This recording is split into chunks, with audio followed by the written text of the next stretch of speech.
African Americans must be removed from the United States. That's the only way the country can survive.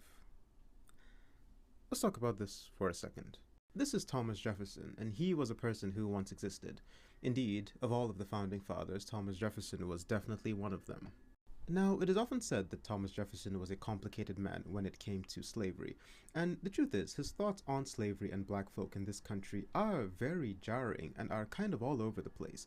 We have the fact that in an early draft of the Declaration of Independence, he did explicitly call slavery an affront to nature, and he criticized King George for engaging in the transatlantic slave trade. He called out slavery by name as something that was evil, but eventually had to remove it from future drafts so he wouldn't upset certain people.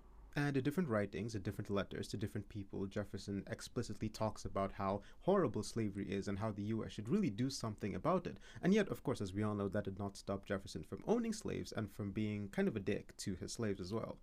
Now, of course, some accounts, even from some of his former enslaved people, refer to Jefferson as a fairly kind master, but it's an interesting moral question to ask if there is such a thing at all as a kind slave master. That's an interesting question because the term itself is somewhat paradoxical, but we'll talk about that some other day. The point remains that Jefferson did indeed write quite a bit on the evils of slavery as something that is naturally abhorrent, as something that is an abomination, as something that the country will need to contend with at some point.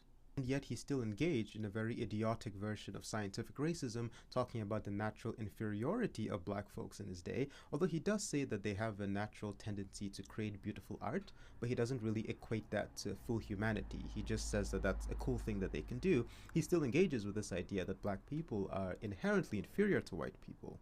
And this all makes it worth asking, when he talks about slavery as an evil thing, as a naturally abhorrent thing, what exactly does he have a problem with? In a very moving passage from his notes on the state of Virginia, Jefferson says that he trembles in fear when he remembers that God is just.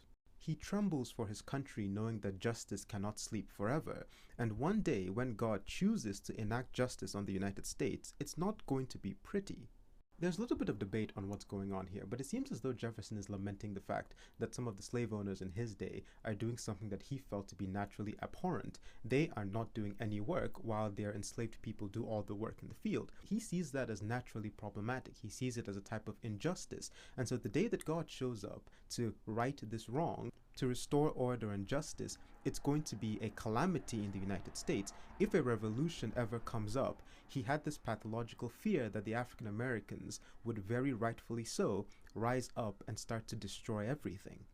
And it's interesting because he sees this revolution of African Americans as God's judgment on the country, something that the country deserves, something that he is terrified about because he knows that it's potentially coming. This is probably one of the reasons why Jefferson believed that African Americans need to be removed from the country. He uses an analogy where he compares slavery to a wolf, and this wolf is being held by the ears by the United States.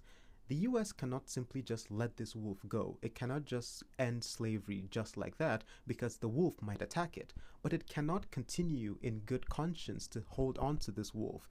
The US has to get rid of slavery, but it can't simply do it because retaliation would be deadly. And so Jefferson proposed a type of gradual emancipation where the children of enslaved people would be taken out of the country somewhere in Africa or somewhere in Haiti. Because there's this pathological fear, a fear of revenge, a fear that Jefferson believed was justified, a fear that in some sense still exists today in the United States.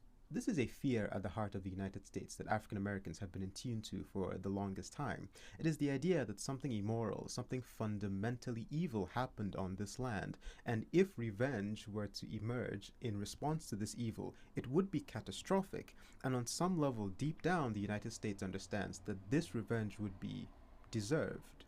This is a fear that MLK was very attuned to. In his book Stride Towards Freedom, towards the end, King says this: "Only through a nonviolent approach can the fears of the white community be mitigated. A guilt-ridden white minority lives in fear that if the black man should ever attain power, he would act without restraint or pity to revenge the injustices and brutality of the years. It is something like a parent who continually mistreats a son. One day that parent raises his hand to strike the son, only to discover that the son is now as tall as he is. The parent is suddenly afraid, fearful that the son will use his new physical power to repay his parent for all the blows of the past. The black man, once a helpless child, has now grown up politically, culturally, and economically. Many white men fear retaliation. The job of the black man is to show them that they have nothing to fear, that the black man understands and forgives and is ready to forget the past. He must convince the white man that all he seeks is justice for both himself and the white man. A mass movement exercising nonviolence is an object lesson in power under discipline, a demonstration to the white community that if such a movement attained a degree of strength, it would use its power creatively and not vengefully. Now, King has been critiqued a lot over the years for these sentiments, including from other civil rights leaders. Why focus so much on the fear of white America? What does it mean to forget the evils of the past? These are all interesting and reasonable questions. At the heart of it all, though, is this idea that there is a fundamental fear, a fundamental tension at the heart of this country. It's not surprising that so much history is being washed away in the country these days. It is to the state's benefit to forget certain things, to act as though this revenge is not warranted, to act as though there is not a fundamental violence at the heart of the country. It's always fascinating that some of this erasure comes out of conservative Christian circles, considering the fact that in the scriptures, the very first murder that is recorded between Cain and Abel ends with God telling to Cain, "I know you killed your brother. His blood cries out to me from the ground." The blood of the innocent cry out to God from the ground, and he hears them. It's an interesting, fascinating, striking, as Jefferson would say, trembling image. None of you asked, but those are some thoughts.